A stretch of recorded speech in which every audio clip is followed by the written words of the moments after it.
Federal Drive is presented by GEHA, Government Employees Health Association, proudly providing health and dental benefits to federal employees and their families. Visit GEHA.com. A longtime civil servant, veteran, and advocate for civil service itself will hand the baton to new leadership next year.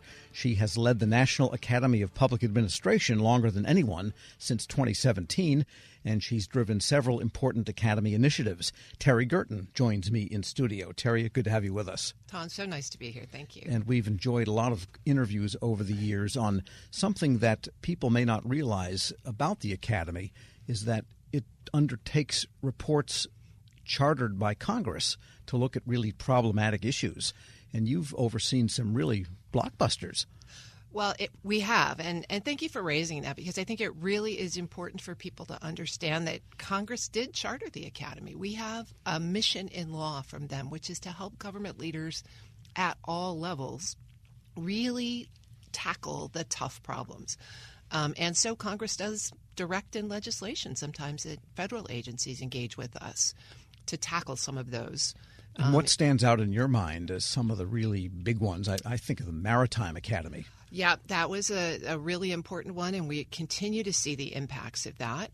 People may not be familiar with that organization, but it is one of the nation's service academies. It trains merchant mariners, and it's had a long-running issue with sexual assault, with discrimination, but even broader than that, with just facilities management. It's a military academy, but it's in the Department of Transportation. So there's a lot of conflicts, a lot of spread attention. And so I think we were able to make a real difference. The Secretary of Transportation now has a focus group that's tackling those. They've gotten more money. They've gotten more people.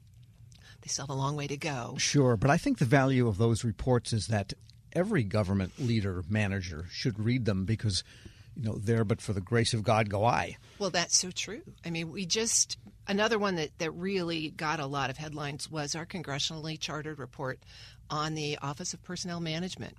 Back in the Trump administration, when they had proposed combining OPM and GSA, Congress asked us to go in and look at OPM. And they asked three really interesting questions. One was, what is OPM doing that it's not directed to do? What are they not doing that they are directed to do? And how much would it take to get them to be the organization that we want?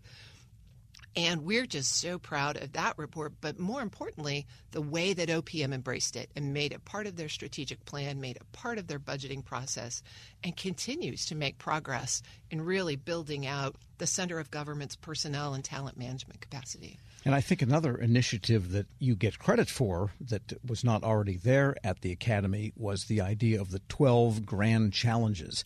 And that's been a really interesting journey, too, to read about those. It really has. We started that idea in 2018, where we thought, we are the National Academy of Public Administration. We ought to create an agenda for the field. And so we did some crowdsourcing. We did some expert engagement. But we released that list of 12 in 2019, and really just kind of in November. And then in 2020, of course, we had COVID. And we thought, well, goodness, did we get it right? Did we not get it right? And I'm so proud of the brains that went into that, because they really stood the test of time. Who knew that water systems would be such an issue? And as going through the pandemic, it truly was. Who knew that we'd be in a place where we really needed to talk about protecting democracy?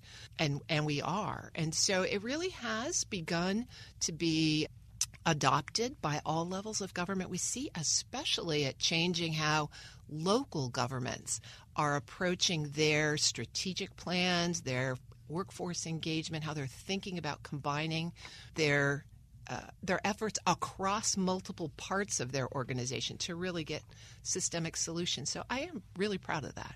All right. We're speaking with Terry Gerton. She's president and CEO of the National Academy of Public Administration. She'll be stepping down from that role at the end of the year. And the other thing you get credit for from the Academy is increasing the funding for it, increasing the facilities and assets that it has. And you're not doing something like panda bear protection or rainforest or something, sexy that people can get behind. National Academy of Public Administration sounds boring. How do you get people to back that type of effort? What kinds of funding have you been able to bring to it? Well, we have started a capital campaign, our first ever, to build an endowment for the Academy. Congress chartered it, but doesn't fund it. We are a nonprofit organization. We have to generate our own funds. So we've been very prudent in the resources that we have. But now we're asking people to contribute to the capacity of the Academy, because its work is more important than ever.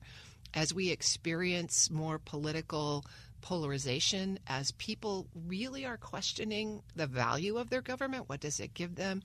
The Academy is uniquely positioned to bring expertise to all levels of government, whether it's your local government, your county government, your state government, or the federal government, to help government work better for the people it's supposed to serve.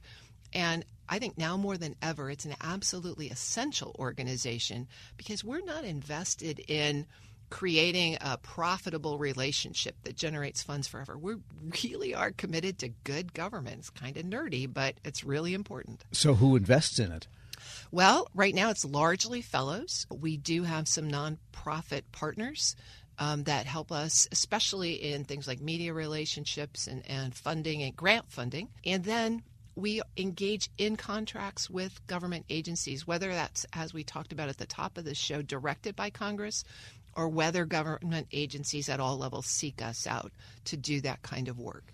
So it's an ongoing effort to get the word out, an ongoing effort for us to identify those challenges and bring people to the table that we can work with. But it's not something that is going to be corporately sponsored like a lot of nonprofits. There is a space for corporations, especially those who are government adjacent, right? It matters that government is stable. It matters that government is predictable. And those folks have an interest in our engagement with government, making it work better so that they have a predictable environment to operate in. I'd love to leave my phone number with anybody who wants to contribute to our cause. Well, we'll post it when we put this interview online. But just a moment, getting back to those 12 grand challenges, do you feel like they have become kind of the language, the lingua franca for people talking about public administration? I think so. In a couple of categories, well, kind of actually all of them. One is about IT, making government AI ready. People are on that all the time. One is about climate change and climate adaptation and governance around, how do we prepare our communities and our states and our institutions? We've just seen environmental disaster with the hurricane over the last week. How do we help government agencies prepare for that? Another group is focused around building resilient communities. That's everything from having a strong economy where people can find meaningful work to addressing issues of racial and economic justice, right? And then the other group really is protecting democracy, and it's about free and fair elections. It's about a public workforce that's strong and nonpartisan and expert.